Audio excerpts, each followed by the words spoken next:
ఊళ్ళో వాళ్ళ పెళ్ళాలందరూ నీకు కావాలి, కానీ నీ పెళ్ళాం మాత్రం ఫ్రెష్గా ఉండాలి.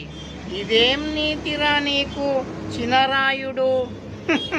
నీకో నీతి, ఊళ్ళో వాళ్ళకొక్క నీత్యా? పూజారి కూతుర్ని మల్లెపూలతో శోభనం చేశావంట, పెళ్ళి కాకుండా.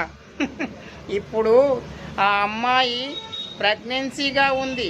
పెళ్లి చేసుకోమంటే ఏందిరా పెదరాయుడు?